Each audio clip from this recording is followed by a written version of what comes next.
This is the Triton 900, and as you can see, it has a rather unique form factor. This is a 4K UHD display with G-Sync. It's touchscreen as well. And on the front, you'll see it has a low-profile mechanical keyboard and a switchable numpad and trackpad. Now, if we look here on the side, this is our CNC machined hinge. It's a very complex piece of hardware, very technical, and because our whole form factor is focused on moving this display, it of course is the most important piece of this laptop. Behind here we have our Corning Gorilla Glass, and as you can see we have one Aeroblade 3D fan there. That's our latest 4th gen Aeroblade 3D fan with 59 bionic blades. I say bionic blades because it was inspired by owls, of course. It was an owl-inspired design. But back to the laptop.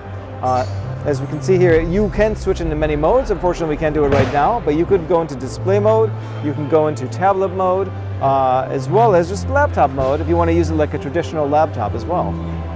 And that is the Triton 900. Fun little feature for those who do prefer using the gamepad. We do have an Xbox dongle functionality embedded within the machine, so you don't have anything sticking out.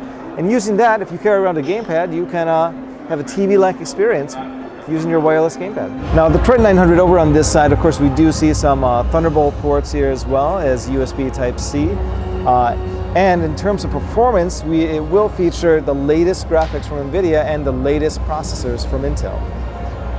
The Triton 900, for any future updates, keep your eye out as we unveil more information as time goes on.